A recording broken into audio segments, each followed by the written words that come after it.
நாட்டு மக்களுக்கு 1 லிட்டர் பெட்ரோலை 82 ரூபாய்க்கு விற்பனை செய்யும் மத்திய அரசு வெளிநாடுகளுக்கு அதனை 34 ரூபாய்க்கு மட்டுமே ஏற்றுமதி செய்வது தகவல் அறியும் உரிமை சட்டத்தின் மூலம் தெரிய வந்துள்ளது அதிர்ச்சியை ஏற்படுத்தியுள்ளது. சர்வதேச சந்தையில் கச்சா எண்ணெயின் விலை நிலவரத்திற்கு ஏற்ப பெட்ரோல் மற்றும் டீசல் விலையை எண்ணெய் நிறுவனங்கள் நாள்தோறும் நிர்ணயித்து வருகின்றன. கடந்த ஆண்டு ஜூலை 1ஆம் தேதி இந்த புதிய முறை அமல்படுத்தப்பட்டது. அன்றிலிருந்து நேற்று வரை 1 லிட்டர் பெட்ரோல் விலை 16 ரூபாய் 20 காசுகளும் 1 லிட்டர் டீசல் விலை 18 ரூபாய் 17 காசுகளும் அதிகரித்துள்ளன. இதனால் அத்தியாவசிய பொருட்களின் விலை உயரும் அபாயம் ஏற்பட்டுள்ளது.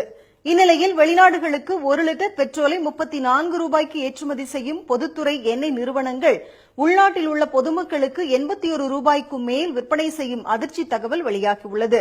பஞ்சாப் மாநிலத்தைச் சேர்ந்த சமூக ஆர்வலர் திரு ரோஹித் சப்ரவால் என்பவர் தகவல் அறியும் உரிமை சட்டத்தின் மூலம் வெளிநாடுகளுக்கு ஏற்றுமதி செய்யப்படும் பெட்ரோல் மற்றும் டீசல் விலையை கேட்டிருந்தார்.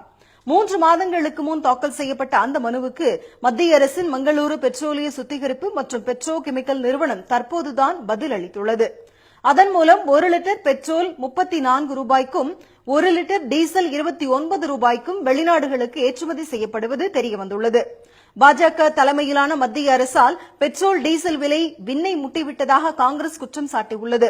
சர்வதேச சந்தையில் கச்சா எண்ணெய் விலை குறைந்தபோது புதிய கலால் வரி விதிப்பால் மத்திய அரசுக்கு 11 லட்சம் கோடி லாபம் கிடைத்ததாக அக்கட்சியின் செய்தித் தொடர்பாளர் திரு ரன்தீப் சிங் சுர்ஜிவாலா தெரிவித்தார்.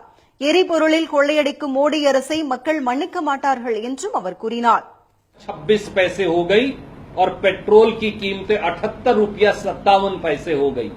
देश की इकोनॉमिक कैपिटल मुंबई में जहां भाजपा का शासन है वहां तो पेट्रोल 86 रुपए लीटर को क्रॉस कर गया और डीजल जो है वो लगभग 75 रुपया लीटर पर पहुंच गया.